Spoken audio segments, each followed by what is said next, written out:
Jazzcast Pros. Welcome to License to Love. I'm Lori McKnight, Executive Director of Families Thrive. And I'm Veronica Black, Director of Program Services. Together, our mission is to demystify the process of gaining your license to foster or adopt in New York State. And to empower you with the tools, insight, and confidence to open your heart and home. And today, we have an amazing guest, Toni Helwig. Toni, thank you so much for joining us today. Thank you for having me. I'm really excited. Yeah. Listen, when you agreed to do this, I was just like, I had to tell everybody to make sure that they watched because your story is amazing. And I just wanted to get it out there and hope that we can inspire others. So, Toni, tell us a little bit about yourself. Well, currently I am a foster adoptive parent, stay-at-home mom of many children. I have 7. 6 of them live with me right now. So yeah, I have been busy, running carpools and well, no carpools because my kids take up the entire car, but running them to and from their activities in school and living our best life. So how many kids have you fostered? More than 50. Oh, wow. Wow. Yeah. And how long have you been a foster parent? So my husband and I have been foster parents for almost 15. We're coming right up on our 15-year anniversary. We've had more than 50 kids in our home. Just a few of them for as short as one night and some of them forever. I have in the past been a sign language interpreter and a home finder for foster care, and currently I'm doing the stay-at-home mom thing for a little bit. I enjoy reading and trying to find my aspirations to. I'm going to hike the Appalachian Trail someday, so I'm going to put that out there. And Okay. And we're going to hold you to it. that's right. Yeah. That's right. Let's say it live so that so I have to do it when I find the time. Right.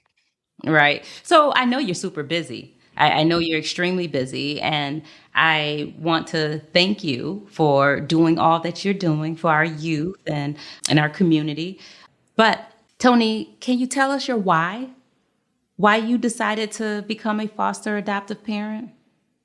Well, I think that's a hard question. It's complicated. I think it changes. I think that's why it's hard. Yeah. I remember 15 years ago being in the classes and the training going, I want to adopt. We specifically wanted to adopt a kid with special needs because we knew that there weren't as many parents actively looking for kids with special needs. We went into it with that game plan. Somewhere along the line during the training, I didn't know. I didn't know what foster care was. I grew up on a dead end dirt road in a small town. I didn't know anybody in foster care. I didn't know anybody who had been adopted. It was just something that I had heard about on after school specials and Lifetime movies. So I thought that's what it was. And then I learned that there was like actually kids in my community, a community city that I was new-ish to. I didn't grow up here. I grew up in the Adirondacks, about 3 hours north of here. So I found out that there was kids in my community that not necessarily that they needed a home, not necessarily that they even needed a family, but they needed to be safe. And on the way home, my husband and I were like, well, wait a second. I think we can do that. And I thought at first when I said it out loud that he was going to say, no, that's not what the plan was. But he didn't. He was like, yeah, me too. So we finished the classes in March. We took our first placement in April. That was pretty fast. It was pretty fast. It was an 8-year-old boy who had some diagnoses that they were having a harder time finding somebody to take. And when I talk about the world is small, right? And my being from a small town, one of my biggest fears was people were going to know me. They were going to know where I Right. lived and stuff. Right. And so we're driving him home and we have one more turn to make before we're on the road to our house, like less than a half a mile. He goes, oh, my mom lives right up there. Oh. And I was like, wait, what? And I was nervous at first, but as I got to know her and him, it worked out to be totally better than fine, really. She would come over and pick him up for visits. I would drop him off at her place. After he went home, she would still drop him off for me to like babysit and hang out. So it worked out great. And I think that's the closest kid I've had to my house. Yeah, yeah. It's like walking distance, right? Oh yeah, I was well, and that was my biggest fear wasn't that anybody was going to come to our house. My biggest fear was he was going to leave and go home. But that didn't happen either. So, I think back to when we met. Do you recall when we first met? do you recall when we first met? I remember meeting you. I had driven to Syracuse Mhm. to see you and a presentation about kids that were freed for adoption that were Mhm. looking for homes. And I remember thinking, oh my God, Veronica Black is going to be there. You were a name that I had heard. Oh no, that's not even the first time that we met. The first time that we met was I came to Children Awaiting Parents Okay. to ask about adoption. And you sat down with my husband and I and said that you explained that you didn't do like foster care and you just advocated for the kids. You didn't do the home studies at the time. You didn't certify the families, things like that. But you would help us advocate and find children that would be a good match for us. But we had to Right. go somewhere else for the certifications. We were an information and referral service at Right. that time, an Yeah. adoption exchange Yeah. before we became a licensed foster care and adoption agency. Hmm. But the Syracuse, I don't recall Syracuse. That is Hmm. hilarious. Oh my Yep. goodness. Well, I remember at a was it a baby shower? Oh yes, that was the first time that we like really met. Yeah. Hmm. Hmm. So my daughter's birth mom was Yeah. having another baby and she was doing really really great. She had an apartment. I had been to the apartment to help her like move in and organize. I had already been there and helped her build the crib and I threw her a baby shower. She invited all the people, and I got the cake and found some games and brought our daughter, who was about three, no, two. Wow, just 2.5 at the time. And yeah, we still have pictures of Yeah. you and her mom and me all together. So Yeah. that was fun. So that was my first time meeting you. And it's so funny for our listeners, Toni's daughter. Mhm. What do we call? We say I'm her grandma. We would crack jokes and say I was grandma, We do. right? I Hmm. do. She Hmm. doesn't. I do. Yeah, yeah, you do. Right, right. So I was her daughter's birth mom's foster parent. Hmm. And that's how Toni and I connected. And I was her foster parent before, she ended up venturing out on her own. Hmm. And Toni, you did an amazing job helping her prepare and getting herself together, and the support that you provided her. I mean, that was amazing. I mean, come on. How many foster parents go above and beyond to assist with the birth family's Hmm. stability, trying to ensure. So Yeah. you did a great job. After that, I did end up. I drove mom to the hospital when she was going to get induced for the baby, and I was there when the baby was born. And that's I did it for her. I did it for me. I mostly did it for our daughter to know that we did everything we could to make our relationship and things possible. And those are great memories that we share. Yes. And, I think it helps the child to see that, foster mom is nurturing that relationship with birth mom. And not only that, but when you're able to actually step in and make it permanent, make it, an adoptive placement, her forever home when mom falls short, that's just a whole nother level of commitment. And you are, you and your husband Mike are, you're here. You know what I mean? You guys are doing a great job. And I think and believe that if other foster parents could, learn more about you guys and Hmm. how you do things, the system would run a little smoother as far as how we interact with birth parents, relationships, encouraging, supporting, and all Hmm. that type of stuff. Because a lot of times foster parents think, oh, well, we just got to keep away from the birth parents. They're bad people. They're this, they're that. But you are the total opposite. Well, and I will say I don't have any contact with. My Hmm. oldest is 19. We have zero contact with his dad. That was determined to not be a safe relationship to continue. We had no contact with his mom for many years, and then when he was got into his teens, high school and stuff, she reached out on Facebook, and I maintained like a Facebook conversation with her, and it took him many years to be able to build a relationship of his own with her. Right. Outside of me, I have other parents who have come to my house. I have other parents that we don't have zero contact with. And then other families who I don't have contact with the parents, but I have contact with extended family. So I have a sibling group of three right now who we have contact with a paternal aunt and a paternal grandmother who we see monthly. We're in the adoption phase with them. And so we see them monthly, which is really great, as well as their biological brother. Most notably, I think the longest running one is I had a little boy who was with me for 3.5 years. And about 2 years in, his little sister was born and she came. So he was with us until he was 3.5. And his sister was with us until right after she turned 1. And their mom was at our house for her first birthday party. After they had been discharged back to her, we helped her move into her new apartment. And he was discharged, transitioned back to her completely right before Christmas. And I remember being devastated and excited.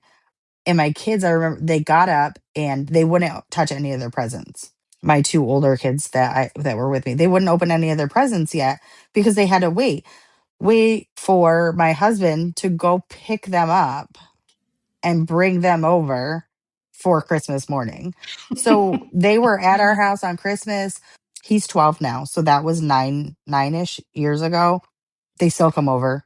The kids talk all the time. That's my brother, that's my sister, and they come over about once a month. It's quite chaotic, but because they also have an older brother who comes with them. She just turned 10. He's 12 and the oldest is 14. So Right. we have a house full. Yeah. Well, all the time you do. And All the we time. continue to say that you have 100 kids in your home. And We do. We do. Definitely feels like that. yes, yes. And then as they get older, it's going to be them and their friends. Hmm. And, it's just going to be ongoing. You'll never be an empty nester. No, probably not. You'll never be an empty Yeah, nester. my youngest is 3, so I've still got a good amount of time.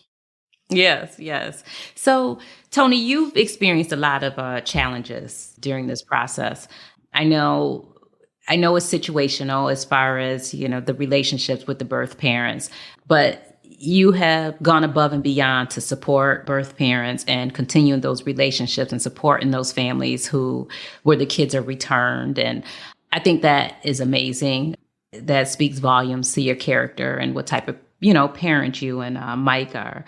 But the challenges, you've dealt with some pretty, some doozies, and I give you a thumbs up. I get emotional when I think about how committed you are, because I know it's hard. Oh, excuse me. Oh my goodness, I am getting emotional. But you've experienced some things, and to know that you have not given up, it's unbelievable, but you are so committed. And I would love for you to speak to that and why you don't give up, you don't quit, and you understand that, you know, You understand what trauma means. You understand why our kids need you. It just hasn't been a choice. So I think when I was younger, when I started, it just wasn't an option. It just wasn't even on my radar. My kids were my kids. And I think I was also super naive. I didn't know that hard times were going to be hard. Mike and I both came from a background of working with kids with special needs in like residential settings and things like that. So, Down syndrome, autism, kids in wheelchairs. And so they would have instances that were over in 15, 20 minutes, or another staff was going to step in. So I think I was a little naive to how hard it was going to be, but we stuck with it because they were our kids. I mean, we're not perfect. We have had kids in our home that didn't work for our family. We didn't work for them, really. But in the 50 kids, it's a very small number, but they're my kids. I do have a biological daughter who was born somewhere in the middle of all of this. I had 3 kids under 3 in diapers still. Um, my commitment to her isn't any different than my commitment to my other kids. They all know they're adopted. They all know that they're in care or waiting to be adopted or wherever they are in the process. The good times far outweigh the hard times. My husband and I have been committed. This is the second round of stay at home mom that I've done in the last 15 years. I was a sign language interpreter in the schools, and my son needed me to be home. That's just what happened. And then about a year ago, my daughter needed me to be home. And, it wasn't just her. I needed more time for all of them. So they needed me here. Yeah, I I mean, understand. commitment is hard, but I don't think that we commitment is hard, but I don't think that again, I when we 15 years ago we were naive to that. We said, "Yeah, we'll commit to this kid." We didn't know what that really looked like until later. And we would do it again. I recall, my own situation. My first go around was extremely difficult. And when you talk about naive, that was, Mhm. that was me also. And I figured I work in the field, I know this, I've been trained and we both know that you could read every book in the world, but when you're living it in the moment, it's like you're not going to stop and say, "Oh, wait, let me go find that book. Let me see what page that's on." Mhm. So there's no such thing as a perfect parent. And it is, it can be difficult at times. And I remember, going into the office in tears. Mhm.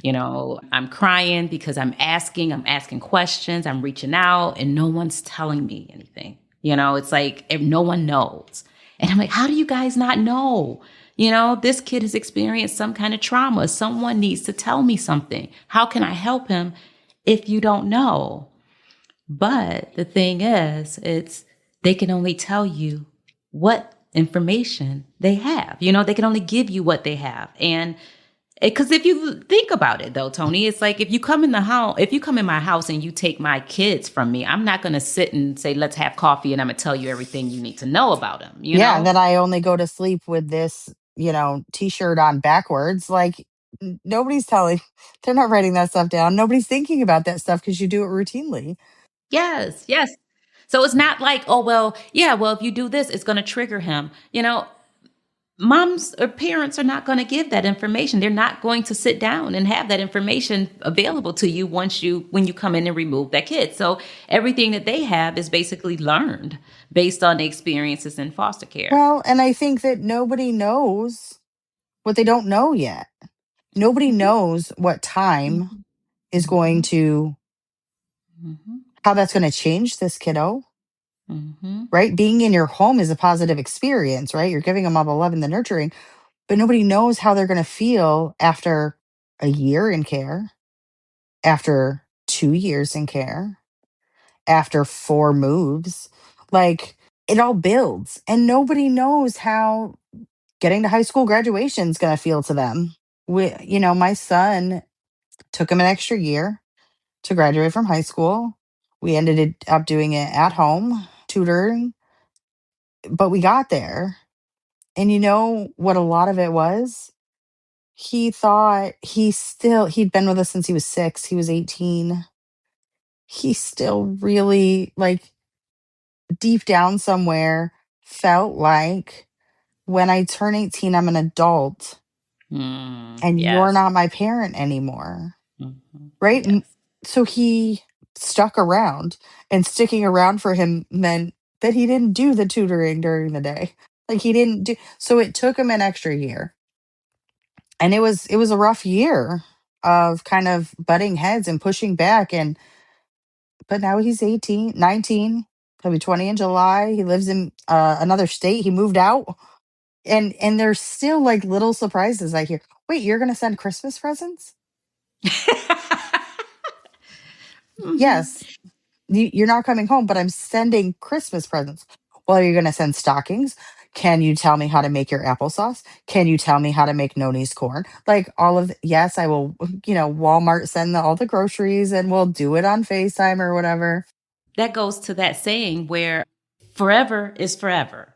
You know what I mean? So your But job kids as a don't parent, understand forever either. It's a foreign concept to them. right? But parents need to understand also that once you make that commitment, to that child, and then on top of that, you take that next step and adopt them. Hmm. It doesn't end when they turn 18. It doesn't end when they turn 21. This is forever. You're parenting them forever. So although he's in a whole nother state, you're still doing all the things that mom would do if he was here, you All the know? things. And, Mhm. I remember my dad laughed at me, but it worked.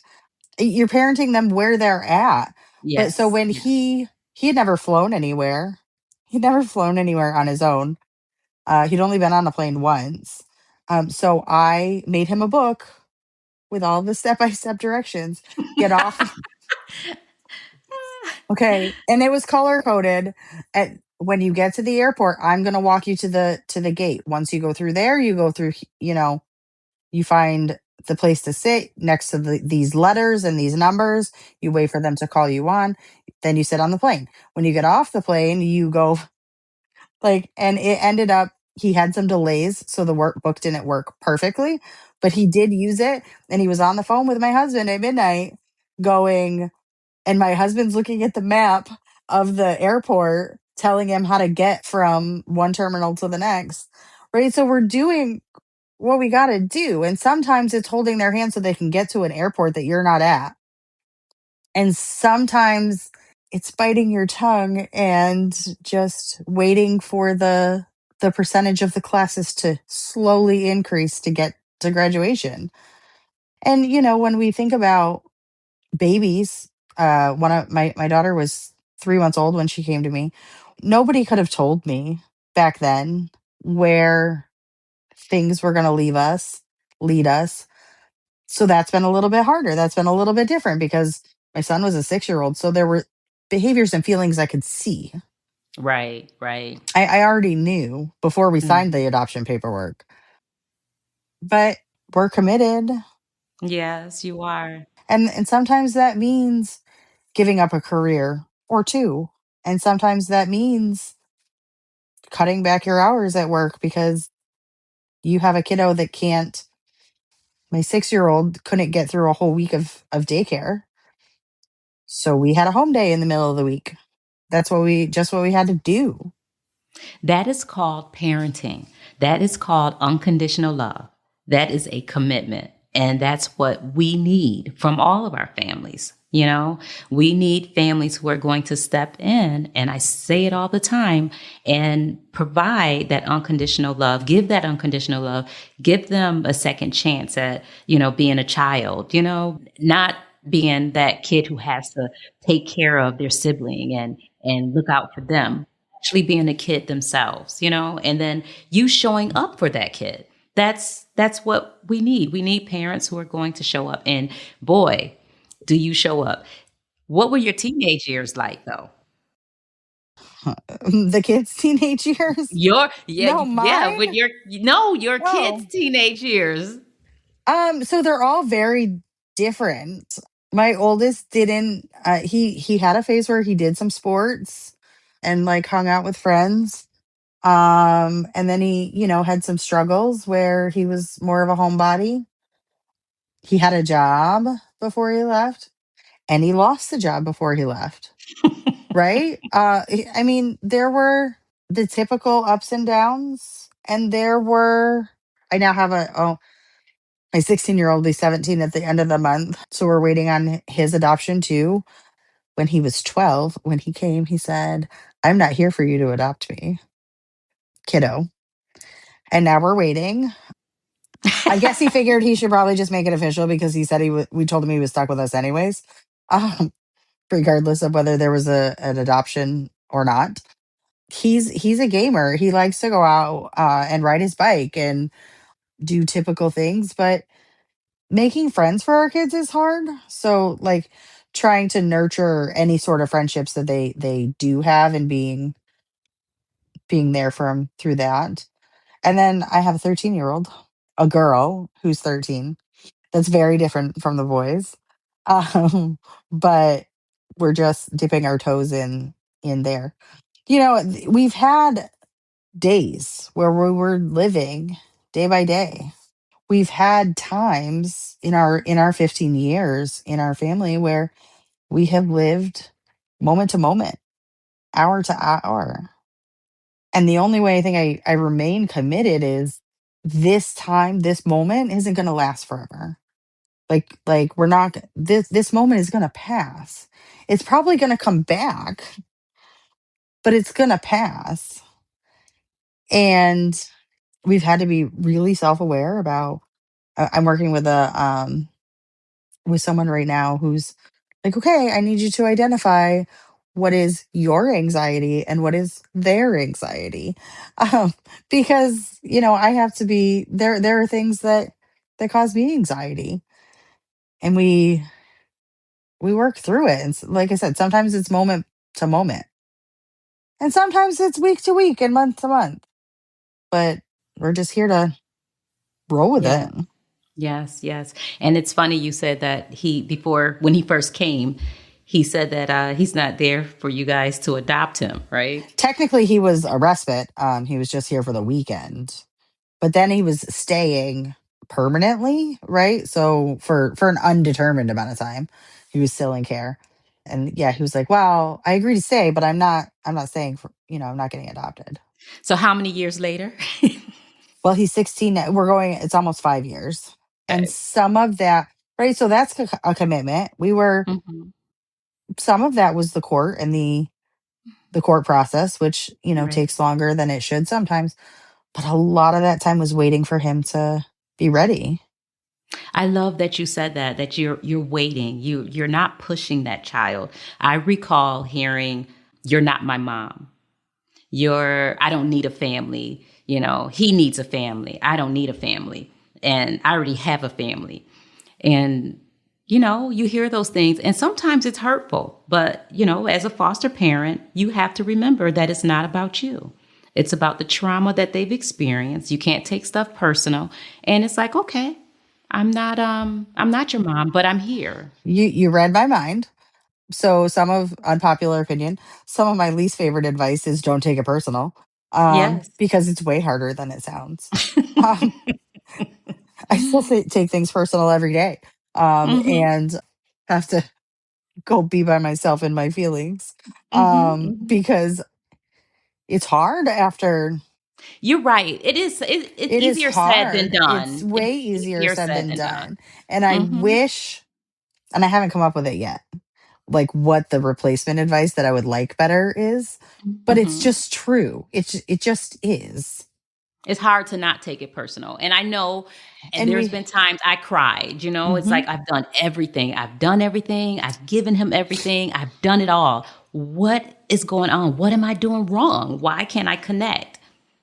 Hmm. And there have been times where I felt like this isn't fair. Yes. I didn't break it. Why do Hmm. I have to Yeah. And the reason why is because you're mom. Mom hurt me first, and you're standing in front of me, so you're going to get you know, And I'm you're the going one to that's feel it. supposed to have the answers that just aren't there. And I'm Hmm. supposed to, you know, if I think back, I said not nice things to my mom too. Yes. Um, if I'm honest, right? So being a parent of kids who are in foster care or adopted keeps me honest, right? Yeah. Like, Okay. I was there too. This is different, but there's similarities. And I'm constantly thinking about, like, is this my problem or their problem? Right? We're having an argument, and is it because I don't want them to need that? I don't want them to feel that. I don't want people to think one way or another. Am I afraid of things, or is it them?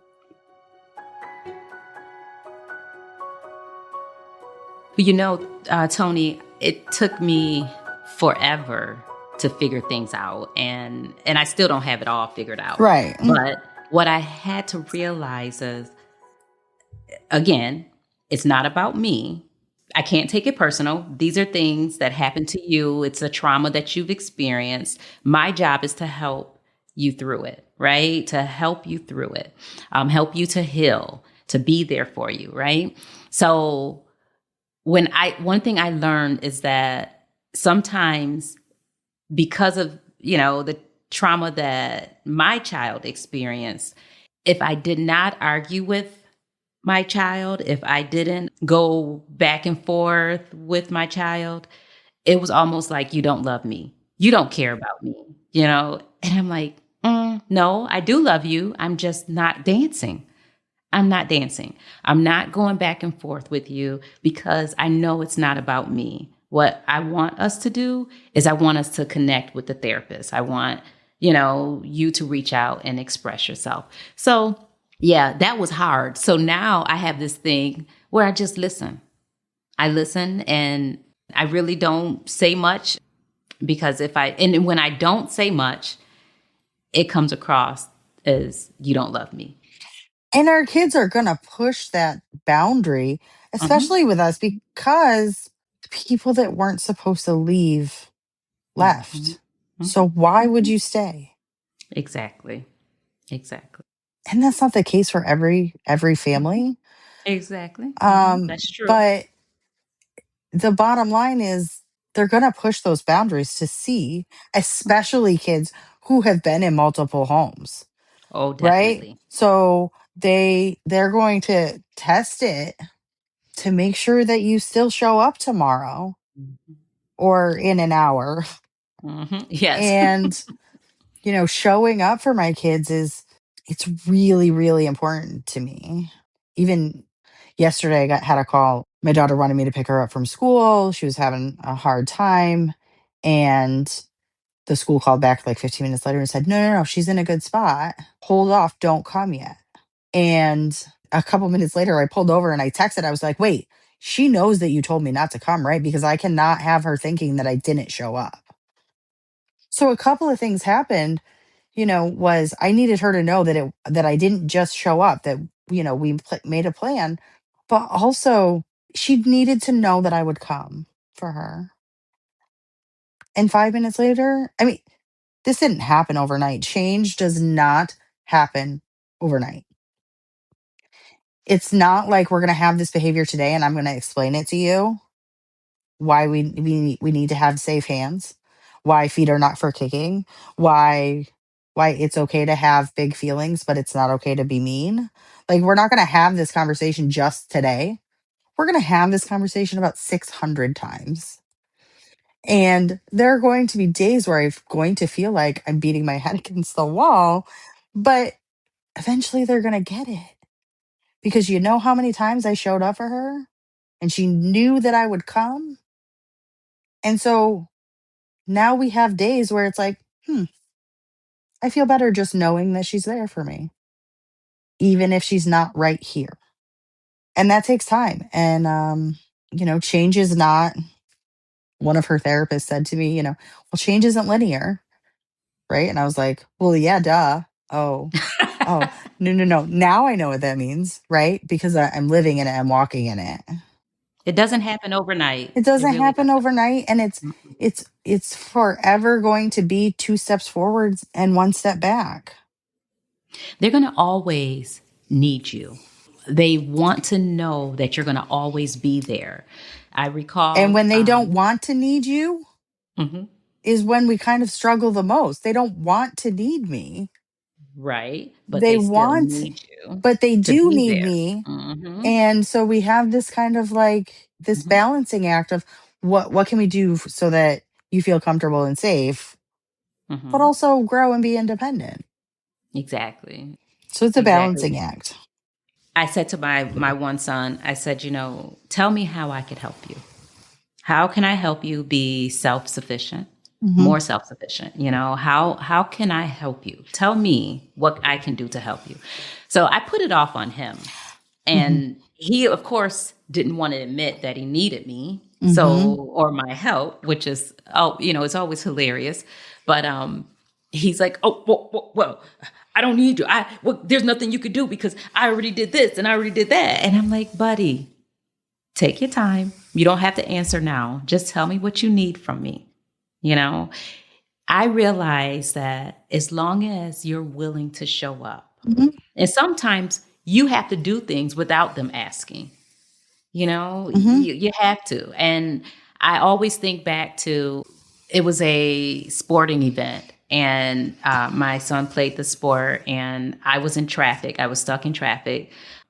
He had already went up, and he looked in the audience and didn't see me. He didn't hear my voice, because one thing I do is I show up and I make sure they know I'm Hmm. there. I scream and cheer as loud as I can, Hmm. right? Purposely, so that they can see, and they like, oh, wow, mom is really here cheering for me. She really wants me to win. Well, that particular day I was stuck in traffic, and he called me from someone's phone. I don't know. I answered, and his response was, Mom, where were you? Where were you? You missed it. You missed it. You weren't there. And he was totally devastated, devastated. And I sat in that car and I cried so hard because I felt like I let him down. No one was there for him. And I had promised that I was going to always be there for him. No one was there for him. Boy, that was that was a lot, because you know what I mean? You're dealing with a kid who's been bounced around, who has experienced so much trauma, who feels not wanted, doesn't feel worthy. He has low self-esteem. And your job is to lift and build him up and show him that you can love him unconditionally. Boy, those experiences, you know, those experiences. Oh, wow. That memory.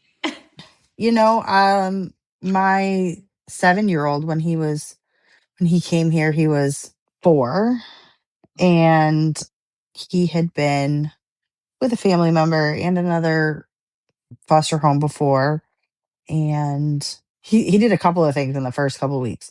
One being, I went away on a work trip a couple weeks in, and he asked my husband, "Is this mommy coming back?" And I almost got in the car and came home. Exactly. Right there. But Mm. I talked to him on the phone and reassured him and things. And another one was, I got to daycare. I think it was winter, running late. I'm not really sure exactly what happened, but all the other kids had left. Like, I'm not late where like the daycare is closed, but I'm late where, and he doesn't know how to tell time, but he's watched all of the other kids leave and he's still sitting there. And I walk in and he's sobbing. And they were like, I was like, what's the matter? Did something happen? They were like, no, we don't know. He just sat down and started crying. And I was like, I went out, I was like, buddy, what's the matter? And he's like, I thought you weren't coming. Everybody else's parents came. And I was like, I'm going to be late sometimes, but I'm always going to come for you. Sometimes things aren't going to run perfectly, but I'm always going to come for you. And I'm very big on not promising things that aren't gonna, and letting them know why I don't promise things because I might be late. But it's navigating those disappointments. They're lessons that need to be learned, right? But we need to be more mindful about how we're teaching them to our kids, because it's devastating when we are late for daycare. He was in a safe place, he was with familiar people, but in that moment, he felt like no one was coming for him. Yeah. Yeah. It's heartbreaking. It really is, because our youth, all they want is to be loved. That's it. They want to be loved unconditionally. They want to know that you're going to always be there, and showing that you're going to be there unconditionally and always speaks volumes. Now, does that cure all things? No. It goes so much deeper with the trauma and all that type of stuff, but that's half the battle. Them knowing that they can always count on you and rely on you is half the battle. So, The yeah. the showing up again and again, the you threw something at me and I still love you. Yes. Those little things, it doesn't happen overnight, and it takes so much longer, because this isn't an after ABC after school special. It's not a Lifetime movie. Shucks, right? But it takes time. And so we have to hold on to those moments that are good. And I nitpick. I seek out every positive moment. I will be bragging about yesterday of not picking her up from school for the next week, at least, because it Hmm. doesn't seem like a big deal. Hmm. But to a kid that used to need me to sit in the parking lot for her, Hmm. to do things, to do activities, to go to track practice, to be in a play, sometimes to be at school, that was huge. And finding those little pieces of improvement, celebrating those days of progress in that moment are huge. And those are the days that I hold on to, and the moments that I hold on to, because sitting in a parking lot where no one else's parents are sitting, because no one else's parents need them to do that, wondering if this was going to get, how long am I going to be able to be doing this? How long am I going to, guess what? We got through it. We did it. Yes. And I'm learning, always learning new strategies about, how to do it better, do it different, so I don't have to sit in a parking lot. But we're all making progress, and I wouldn't change anything. When I think about commitment, I know what happens to the kids that we give up on. I worked in the position where I saw those kids. I read those files about the kids that were moved from home to home to home. So sometimes when I'm hard on myself and I'm like, this isn't working, I play it out. I run it through my head. What happens? What is the message that this kid receives in this moment? Well, it's not that I'm always going to show up for you. The message isn't what I promised him. So now I'm a liar, and I promise he'll remember. Yes, he will. I Yes, he will. promise he'll remember Mm. that. So then what? Right? What does this do? Yep. Yep. You know, so commitment is big. That is the big, that's huge. Commitment, you know, is at the top of the list. But foster parents need to understand that no child wants to be in foster care. No. They're not going to come to your house with a big smile and, skipping, and, that's just not going to happen, right? Which 15 We years want ago, that. But which 15 years ago, I'm meeting my first kids with a smile on my face at the door going, oh my gosh, you're here. Look at all the oh my toys that I goodness. got you. Oh, you're not excited? Oh, we're going to cry? Oh, right. I remember that phone call for my first little boy, that 8-year-old boy, to come. And I ran like out of I was in a school. It was after school. ran down the hall to tell my friend, it's a boy, it's a boy. He's 8, but it's still a boy. like, Yeah. like I was so excited. And now looking back, I'm like, you're an idiot. No, I was excited and I was invested and I was ready to invest in someone else, in a kiddo and things like that. But yeah, they're not super happy. No, they're not. So, just know that what you're doing is needed. We need foster parents who are committed, who's going to open their arms to our children, Mhm. children with special needs, children who have experienced trauma, and love them unconditionally. And the But 12-year-old that's super annoying that says he doesn't want to be adopted, right? yes, yes. And then the kid who's constantly telling you, you're not my mother, right? Yeah. That kid too, you're not my mom. Okay, no, I'm not your mom, but I'm the one that's here. I'm here because I want to help you. I want to love you. And of course, still, they don't want to hear that either. But words mean nothing to kids these days. You have to show them. The words mean nothing, but the message is super powerful, Oh, right? yes, That yes, that it is. some that showing up. Mm-hmm. Um and You have to and show them. my she just turned 6, had been saying, but you're not my mom. You're not my real mom. And so we sat down and in 5-year-old, 6-year-old language had a conversation about, what do moms do? What do real Mm-hmm. moms do? Mm-hmm. Do I do Mm-hmm. those things for you? And it's like, oh, make me cupcakes. Well, do I make you cupcakes? Right, right. Pick me up from school. Do I pick you up from school? I'm real too, right? I'm here and I've got you and we're going to figure this out. But yeah, it takes the time. It's not like you can just yell, I am your real mom, or I am your mom because I said so. Exactly. Like my mom was always like, because I said so, Right, right. which worked for And you me. can't do that. You can't do And that with kids in care. It does yeah, not work. no. No, not because I said so. I need a little bit more than because I said so. But taking the time to explain those things and really break them down Mhm. is super helpful. But understanding that the kids, they don't trust. They're not going to come in just smiling and trusting you. You have to earn their trust. Which You as have to. adults, we know that, right? We say, oh, you have to earn trust. We say that, but we expect the kid that showed up on our doorstep 15 minutes ago to trust you. Why? What did you do to earn that trust? Exactly, Well, did you make exactly. them dinner yet? Let's start Hmm. there. Yeah, Like, find out what they want. Even if it's mac and cheese for the first 3 days, like, let them trust you. But you have to earn it. And it'll be the hardest trust you've ever earned in your whole, but it'll be exactly. so worth it.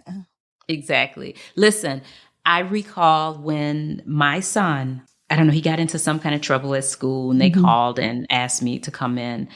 And I met with the principal, the teacher, staff, whatever, they and him in the office.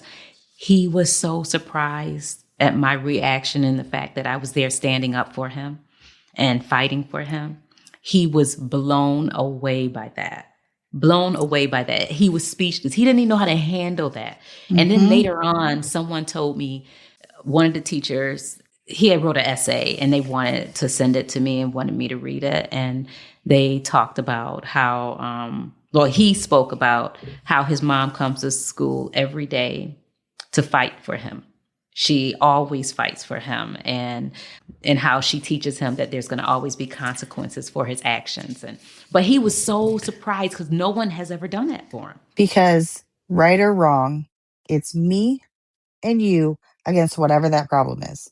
And that's from a training video, a foster parent training video, but it sticks with me. Whether they're right or whether they're wrong, they're going to see me show up and fight for them.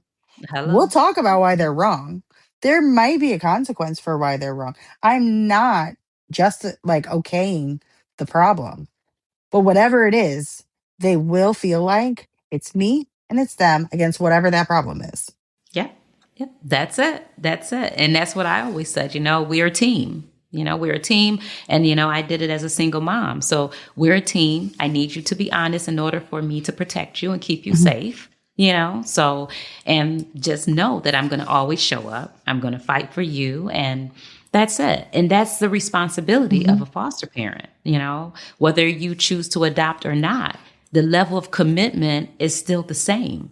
It's still the same. I have kids and you don't think it's making a difference in the moment, but I have kids that come back, Yes. that Yes. still call, that still want to come over. One of them's 19 and she just called and was like, hey, can I come over? You sure can. Whatever. I love it. I love And that. she's I been gone love for that. years. And when she had gone home and then she had run away and I was out driving the streets looking for her and I picked her up and I fed her some food and I took her back. But I was still the one she called, a year later, 2 years. Now it's been 4 years since she lived here. Toni, thank you so much for joining us and sharing your Yeah. story. I hope and pray that our listeners are inspired. And if they're interested in taking that next step, I would encourage them to reach out to the office and they could attend an informational meeting, or, we could do a one-on-one over the phone just to explain the process. Our website is www.familiesThriveInc.org, or they could reach out and call us. And that number is 585-232-5110. Again, thank you for listening to License to Love. And Toni Helwig, thank you for joining us. Of course, anytime. Thank you for having me, Veronica. If you're curious, cautious, or already in the process, License to Love is your roadmap on this journey. Every child deserves a safe, loving home, and we're here to help you gain your license to foster and adopt. Follow License to Love on the Jazzcast Pros Network, available wherever you get your podcasts.